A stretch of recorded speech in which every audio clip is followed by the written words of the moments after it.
Hello students, last lecture में बेटा हम वेरिफिकेशन कर रहे थे, तो मैं वेरिफिकेशन आपको दोबारा से बता देती हूँ कि जो लैंगमियर एड्जॉर्प्शन आइसोथर्म था उसकी इक्वेशन क्या थी। उसकी इक्वेशन थी x upon m is equal to A P upon 1 plus B P, या आप कह सकते हो के पी अपॉन 1 प्लस के पी।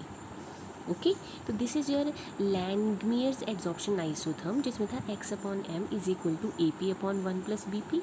और अगर आप इसे ए पी या बी पी नहीं लेना चाहते तो आप इसे के पी अपॉन 1 प्लस के पी या के डैश पी अपॉन 1 प्लस के पी भी लिख सकते हैं। ओके, अब बेटा ये जो है, इस वेरिफिकेशन करने के लिए हम क्या करेंगे, इस पूरी टर्म को डिवाइड कर देंगे प्रेशर से। For example x upon m को अगर मैं डिवाइडेड कर दूं प्रेशर से और ये a अपॉन b को भी डिवाइडेड कर दूं प्रेशर से, तो मेरे पास आ जाएगा x upon m upon p is equal to a divided by 1 plus B P. जब मैं इस पूरी टर्म को p से डिवाइड कर दूंगी तो मेरे पास ये आ जाएगा। ठीक है, अब देखो बेटा, मैं ग्राफ ड्रॉ करती हूँ। पहले मैं इसको रिवर्स कर लेती हूँ, taking reciprocal of both the side. इसको रिवर्स कर लिया, p upon x upon m आ गया, यहाँ पे रिवर्स किया 1 अपॉन a आ गया plus B P upon a आ गया। ओके, अब इसमें जब मैंने ग्राफ ड्रॉ किया, मैं ग्राफ ड्रॉ करती हूँ।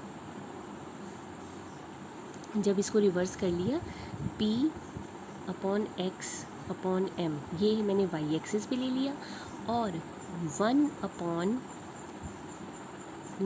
p मैंने x एक्सिस पे लिया। देखो ये p मैंने इस टर्म में से, ये जो p है ये मैंने x एक्सिस पे लिया, p upon x upon m ये मैंने y एक्सिस पे ले लिया। तो देखो मेरा ग्राफ क्या बन जाएगा, y इक्वल टू जो x के साथ टर्म होती है वो क्या होती है m प्लस ये वाली टर्म क्या होगी c। तो मेरा ग्राफ क्या बना, y is equal to M X plus C, क्योंकि मैंने p क्या लिया था, x एक्सिस पे लिया था।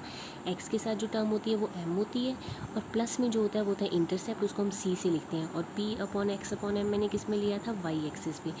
तो अब मेरा ग्राफ क्या बना है, स्ट्रेट लाइन बना है, because y is equal to M X plus C is a straight line graph. लेकिन क्योंकि इसमें इंटरसेप्ट है तो ये ज़ीरो से शुरू नहीं होगा, यहाँ से शुरू होगा। अब देखो इंटरसेप्ट क्या होता है, c क्या होता है आपका इंटरसेप्ट। इंटरसेप्ट की वैल्यू क्या आई है बेटा, 1 अपॉन ए, और जो m होता है वो क्या होती है, स्लोप। तो m की वैल्यू क्या आई है, स्लोप आपकी क्या आई है, b अपॉन ए। ओके, तो आपकी स्लोप आई है b अपॉन ए। तो ये हमें इससे पता लग गया। लेकिन अगर मैं एक और ऑल्टरनेटिव करके देखूं, ऑल्टरनेटिव कर क्या करके देखूं कि मेरे पास जो लैंगमियर इक्वेशन थी वो क्या थी, x upon m is equal to A P upon 1 plus B P, ये मेरे पास लैंगमियर इक्वेशन थी। अब मैं इसी इक्वेशन को ही p से डिवाइड करने की बजाय इसी ही इक्वेशन का रेसिप्रोकल ले लूँ, इसी इक्वेशन का रेसिप्रोकल ले लूँ, ये हो जाएगा m अपॉन x। ठीक है, ये अगर मैं इसको 1 upon A P plus B P upon P, मतलब p से p कैंसिल हो जाएगा। अब बेटा अगर मैं ग्राफ ड्रॉ करूँ, तो ये देखो, अब मैं m अपॉन x को y एक्सिस पे ले लूँ, और ये जो 1 अपॉन p है इसको मैं x एक्सिस पे ले लूँ। ये जो 1 अपॉन p है इसको मैं x एक्सिस पे ले लूँ। देखो इसको मैं x एक्सिस पे ले लूँ, तो ये आपका ग्राफ जो होगा, अब इसमें ये भी ग्राफ ऐसा ही आएगा, बिकॉज ये y एक्सिस पे होगा, ये x एक्सिस पे होगा, तो m x प्लस c ये भी ऐसा ही ग्राफ आएगा। लेकिन अब इसमें जो स्लोप होगा वो हो जाएगा 1 अपॉन ए, और जो इंटरसेप्ट होगा वो हो जाएगा b अपॉन ए। मतलब इस ग्राफ में स्लोप क्या थी, b अपॉन ए, और इंटरसेप्ट था 1 अपॉन ए। और अगर मैं इसमें देखूँगी तो इसमें स्लोप हो जाएगी 1 अपॉन ए और इंटरसेप्ट हो जाएगा b अपॉन ए। मतलब ये बिल्कुल एक दूसरे के ऑपोजिट हो जाएंगे। ठीक है, तो इससे हमें पता लग जाता है कि ये जो दोनों चीज़ें हैं ये वेरीफाई हो रही हैं कि जो स्लोप और जो इंटरसेप्ट है वो दोनों केसेस में देखो आ रहे हैं। तो this is the verification of the Langmuir adsorption isotherm. दोनों केसेस में जो ग्राफ है वो स्ट्रेट लाइन आ रहा है, और उनकी जो स्लोप है और इंटरसेप्ट है उनकी वैल्यू भी, क्योंकि हमने यहाँ पे प्रेशर से डिवाइड किया था, इसमें प्रेशर से डिवाइड नहीं किया, लेकिन स्लोप और इंटरसेप्ट की वैल्यू जो है दोनों में बिल्कुल सेम आ रही है, सिर्फ रिवर्स हो रहा है। तो इसका मतलब जो आपका वेरीफाई हो गया है लैंगमियर एड्जॉर्प्शन आइसोथर्म कि ये बिल्कुल ठीक है। अब अगर बेटा ये तो हमने केस किया था गैसेस की एड्जॉर्प्शन करवानी होती है जब सॉलिड में, लेकिन अगर हमने किसी सॉल्यूशन में एड्जॉर्प्शन करवानी हो तो भी लैंगमियर एड्जॉर्प्शन आइसोथर्म बिल्कुल सेम होता है। बस जहाँ पे आपने P का यूज़ किया है वहाँ पे C आ जाता है। जैसे आपने किया था x/m is equal to AB/1+BP, तो सॉल्यूशन के केस में क्या हो जाता है x/m is equal to AC1+BC।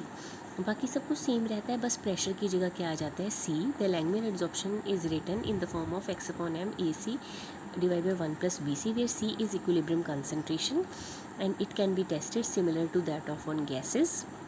और इसका ग्राफ भी आप सेम इसी तरह से बना सकते हो जैसे आपने इसमें ग्राफ बनाया है। ओके, तो जो लैंगमियर एड्जॉर्प्शन आइसोथर्म है वो ज़्यादातर पेपर में नहीं पूछा जाता इतनी डिटेल में। ओके, सिर्फ आपको 2 फॉर्मूले याद रखने हैं। पेपर में आपने क्या याद रखना है, मैं पेपर के एग्ज़ाम के पॉइंट ऑफ व्यू से बता रही हूँ। आपने ये लैंगमियर एड्जॉर्प्शन आइसोथर्म की पहली 4 पोस्टुलेट्स याद रखने हैं और ये इसका जनरल फार्मूला KP थीटा क्या होता है, KP1+KP, या आप इसे लिख सकते हो AP1+BP, जो भी आपकी मर्ज़ी है वो लिख सकते हो। ये जनरल फार्मूला थीटा का, या थीटा को आप x/m भी कह सकते हो।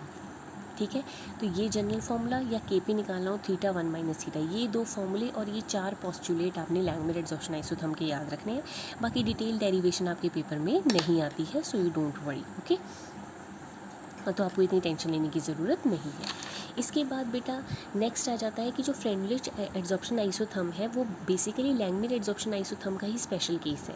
फॉर एग्जांपल कहता है, अगर लो प्रेशर देखोगे तो लो प्रेशर में जो ये नीचे वाला BP होता है ना, इसकी वैल्यू नेग्लिजिबल होती है। अगर नेग्लिजिबल होगी तो लो प्रेशर में x/m directly proportional to pressure हो जाता है। ठीक है, अगर BP नेग्लिजिबल हो गया तो x/m directly proportional to pressure हो जाएगा।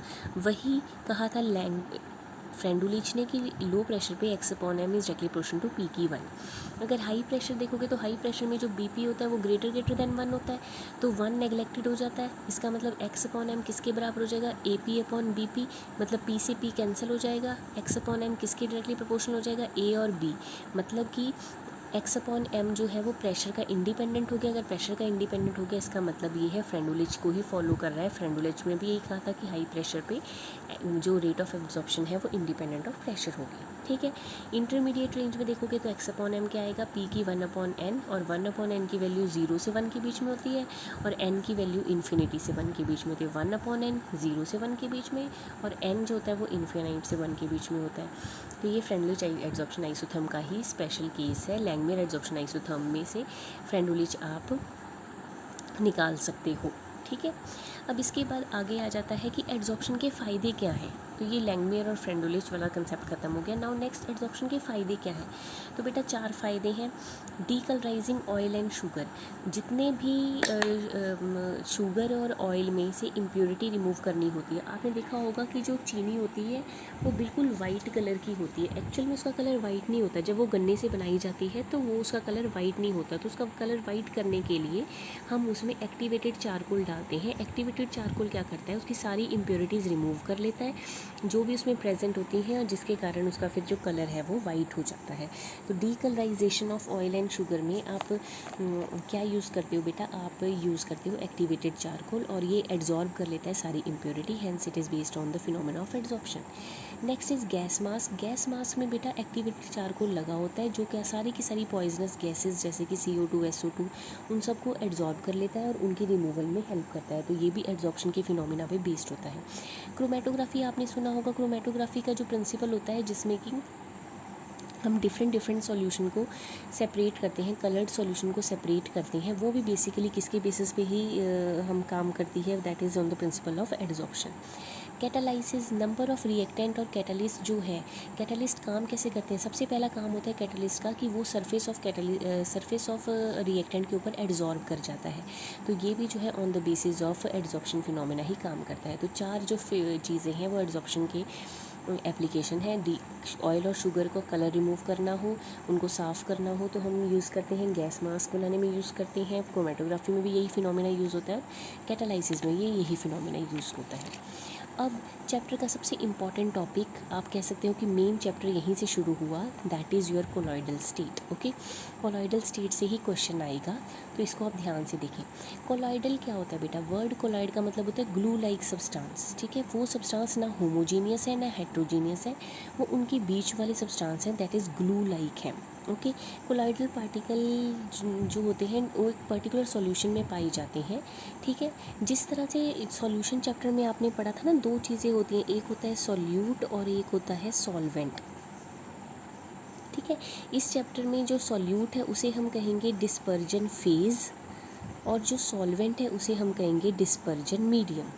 तो अब इस चैप्टर में मैं सॉल्यूट और सॉल्वेंट टर्म नहीं यूज़ करूँगी। इस चैप्टर में दो टर्म्स यूज़ होंगी, एक होगा डिस्पर्जन फेज़ जिसे हम कहेंगे सॉल्यूट, और एक होगा डिस्पर्जन मीडियम जिसे हम कहेंगे सॉल्वेंट। तो कोलॉइडल पार्टिकल्स जो कि सॉल्यूट का काम करते हैं उन्हें कहते हैं डिस्पर्जन फेज़, और जिस मीडियम में ये डिज़ोल्व होते हैं दैट इज़ सॉल्वेंट, उसे कहते हैं डिस्पर्जन मीडियम। ठीक है, कोलॉइडल पार्टिकल का जो साइज़ होता है 10⁻⁻6 से 10⁻⁹ मीटर तक होता है, और इनको ऑर्डिनरी फ़िल्टर पेपर से सेपरेट नहीं किया जा सकता है। तो अगर आपको बेसिक मुझे बताना हो तो कोलॉइडल जो पार्टिकल्स हैं उनका, कोलॉइड का मतलब होता है ग्लू लाइक सब्सटेंस। ये ना होमोजीनियस होते हैं ना हेट्रोजीनियस होते हैं, उनकी इंटरमीडिएट है बीच वाली टर्म होते हैं। ये जो कोलॉइडल पार्टिकल हैं वो सॉल्यूट का काम करते हैं, उन्हें सॉल्यूट को डिस्पर्जन फेज़ कहा जाता है, और जिस सॉल्वेंट में ये डिज़ोल्व होते हैं उसे डिस्पर्जन मीडियम कहते हैं। इनका साइज़ 10⁻⁻6 से 10⁻⁹ मीटर के बीच में होता है, और इनको जो है ऑर्डिनरी फिल्ट्रेशन से सेपरेट नहीं किया जा सकता। अब देखो मैं यहाँ तीन चीज़ें ले लेती हूँ, तीनों चीज़ों से आपको डिफरेंस क्लियर हो जाएगा। तीन तरह के सॉल्यूशन होते हैं, एक होते हैं ट्रू सॉल्यूशन, एक होता है कोलॉइड सॉल्यूशन, एक होता है सस्पेंशन। ट्रू सॉल्यूशन होता है जैसे कि आपने चीनी को पानी में डिज़ोल्व किया या नमक को पानी में डिज़ोल्व किया, salt in water, this is true solution. Colloid solution आप एग्जांपल ले सकते हो मिल्क का, मिल्क जो है। Suspension chalk in water, chalk in water. ठीक है, अब जो ट्रू सॉल्यूशन होते हैं बेटा वो पूरी तरह से पानी में डिज़ोल्व हो जाते हैं, तो उनका साइज़ बहुत कम होता है, बहुत कम मतलब less than 10⁻⁻⁹ metre. Suspension, chalk को पानी में घोलो, चॉक पानी में घुलेगा ही नहीं, चॉक आपको डिज़ोल्व नहीं होगा, उसको आप ऐसे ही नंगी आंखों से नेकेड आई से देख सकते हो, तो उसका साइज़ बहुत बड़ा है, मतलब greater than 10⁻⁻6 metre.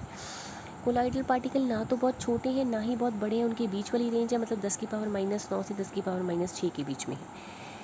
Ordinary filtration, filter paper से सेपरेट किया जा सकता है या नहीं किया जा सकता। अब नमक पानी में घुल गया, अब अगर मैं फ़िल्टर पेपर से उसे सेपरेट करने की कोशिश करूँगी तो वो तो पानी में घुल गया है, वो तो पानी के साथ ही निकल जाएगा फ़िल्टर पेपर से, तो उसकी फ़िल्ट्रेशन पॉसिबल नहीं है।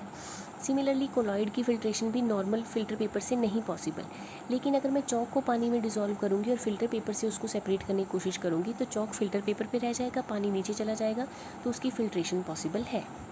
अल्ट्रा फिल्ट्रेशन, अगर मैं अल्ट्रा फिल्टर पेपर यूज़ करूँगी तब भी जो सॉल्ट इन वाटर है वो इतना स्मॉल पार्टिकल्स हैं कि उनकी अल्ट्रा फिल्टर पेपर से भी फिल्ट्रेशन पॉसिबल नहीं है। कोलॉइड सॉल्यूशन, मिल्क बेटा कोलॉइड क्यों है? क्योंकि मिल्क में फ़ैट के ड्रॉपलेट्स होते हैं। अगर आपने कभी मिल्क को गर्म किया हो तो उसमें आपको बड़ी बड़ी जैसे चिकनाहट सी दिखाई देती है, दैट आर फैट ड्रॉपलेट्स जो मिल्क के अंदर होते हैं, जिसको आप मलाई भी कह सकते हो, गर्म दूध में आपको वो देखने को मिलती है। तो वो फ़ैट ड्रॉपलेट जो अल्ट्रा फिल्टर पेपर से होता है तो फ़ैट ऊपर रह जाती है और मिल्क नीचे चला जाता है, तो अल्ट्रा फिल्टर पेपर से कोलॉइडल पार्टिकल की सेपरेशन हो सकती है। सस्पेंशन की तो हो ही सकती है, क्योंकि अगर नॉर्मल फिल्टर पेपर से हो रही है तो अल्ट्रा फिल्टर पेपर में भी चॉक के पार्टिकल आई जाएंगे। अपीयरेंस, ट्रू सॉल्यूशन, आपने नमक को पानी में घोला, आपको पानी ही नज़र आएगा, आपको नमक के पार्टिकल नज़र नहीं आएंगे, इसका मतलब ये ट्रांसपेरेंट होता है।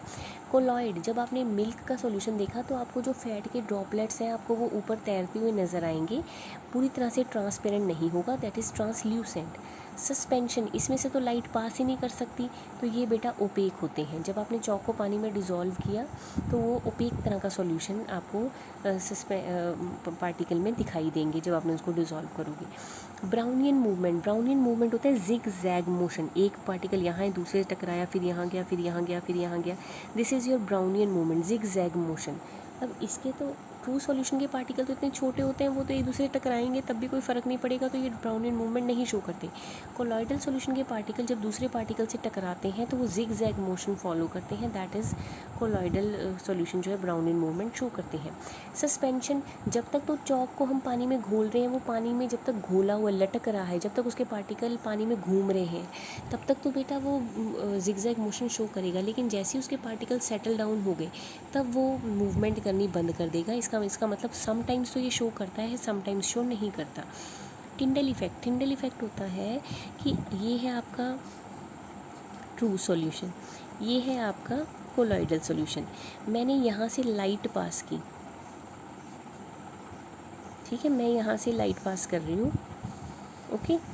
तो जब ट्रू सॉल्यूशन में से लाइट पास हुई तो वो हमें पास होती नज़र नहीं आई, लेकिन जब मिल्क में से, कोलॉइडल में से पास हुई तो बेटा वो हमें नज़र आई और उसने ऐसे कोन बनाया, टिंडल कोन। सपोज़ यहाँ से आपने लाइट पास की है, तो जब ट्रू सॉल्यूशन में से पास हुई तो वो पास होती हुई नज़र नहीं आई, path of light does not become visible.